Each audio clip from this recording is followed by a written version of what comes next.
how to help your children when they're in sibling rivalry, when they're fighting for your attention, fighting each other for your attention. The first thing and the most important thing is becoming aware of it. Becoming aware of it and not letting it own you, not letting it put you into anger, not letting it put you down, not letting it put you in a place where you disconnect from your children. What your children are actually saying is, see me, hear me, connect to me. And they could be doing the same thing in connection to themselves. That rivalry between them could be about them wanting to be heard. So if I have two children who are going at each other in this rivalry, in this violent action, I step in and go, what is it that you want to say? What is it that you want to say? What are you trying to hear? I go in and try to get them to understand what's happening with them, to help them learn to communicate. Sibling rivalry, definition, learning to communicate. Learning to communicate with other people. That is what sibling rivalry is. With an only child, that sibling rivalry becomes parental rivalry, where the child's going to push the parent. Learning to communicate with the parent.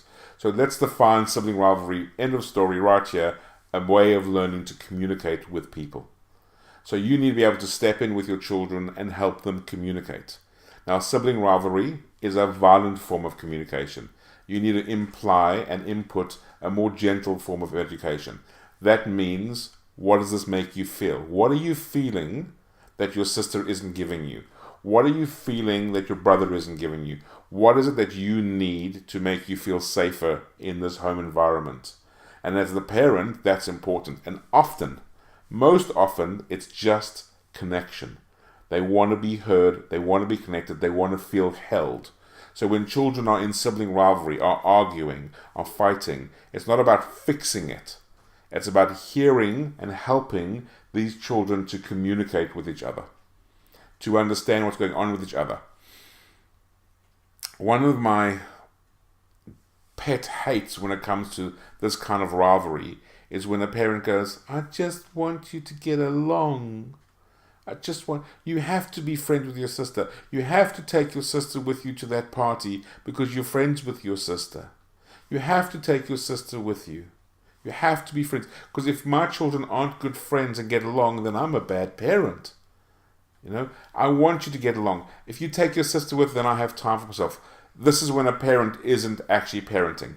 This is when a parent is actually just disassociating from reality with the children.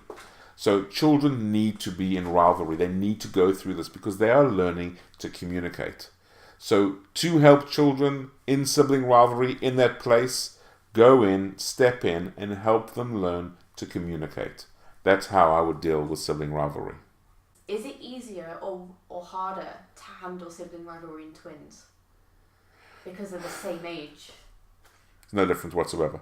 It's exactly the same. The problem with twins is sometimes they are in far more connection than you realize. Okay, I kind of get sibling rivalry less with twins, and at one stage I had 8 sets of twins coming to see me, or at least one twin from the 8 sets. And it was quite crazy. It was all in the same period of time. And I learned a lot about the twin energy, It's no different. They're still siblings. They're still fighting for connection. I have, interestingly, with twins, I have had a client of mine who struggled really a huge amount to connect to the family, to be part of the family. She always felt alone, okay? Now, she hadn't told me at that point that she was a twin and her twin had passed away in the womb, okay? So for the first 7 months of her existence, she had somebody there in the womb, right with her, connected to her.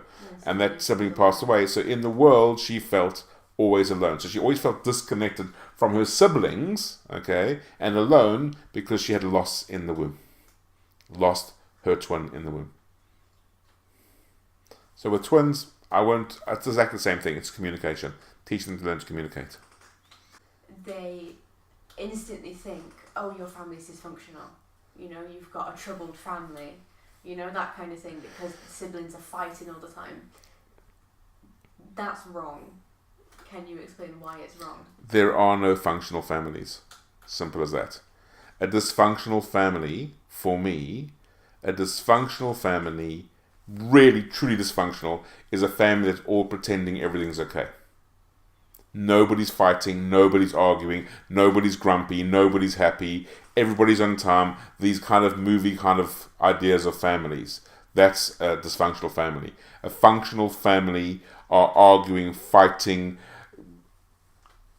irritated by each other. There's grumpiness, there's happiness, there's laughter, there's teasing, there's everything going on at the same time. That is a functional family, because those people are learning different experiences in life. And I have an explanation for you. I have 2 clients who come to see me, brothers, and they come from a family where mum and dad do everything they can to be the best parents possible. Okay? So these children haven't really dealt with any kind of trauma. There was never major arguments. There was never everybody getting hurt. Nobody passed away in their childhood. Nothing like this happened. And then my client's 25 years old and his girlfriend leaves him, and it takes 3 years. 3 years for him to get over the girlfriend, because he'd never ever actually had to deal with a trauma like that before.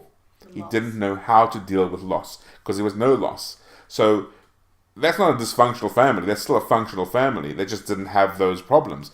So if there's loss in your family, if one sibling steals another sibling's toy and there's loss, it's not a bad thing to do that. The stealing is not a good process, and I love you, but that's not a good thing to do to your sister. I love you, but that's not good behavior. That process is dealt with through gentleness and caring, but that child then deals with loss. It's okay for your children to learn all the emotions. So this dysfunctional family thing is very functional, is really good, as long as that process is being held by the parent as much as possible. Are they functional because they're comfortable and able to show all kinds of emotions to each other? It's safe for them to be themselves. That's very important. A functional family, a really functional family, is when all the people in the family are able to identify themselves in uniquely themselves, and they're not being pushed together. So I see that often with families with 12, 13 children, or 8, 9, 10 children. They get pushed together in clumps. You 3 are the same age, so I'll treat you 3 the same. You 2 are the same age, I'll treat you 2 the same. You were first born, so you're more important. Okay? That can really be an issue. Okay? But there are families, and I have met an Irish family, who every individual out of the 10, okay, was treated individually. And the family is an amazing, powerful, unique family I've never seen before, because everybody loves everybody, and everybody gets along, and everybody can be heard, and everybody's understanding, everybody's individual, and there's no 2 people doing anything exactly the same. They're just individual. That was very functional for me.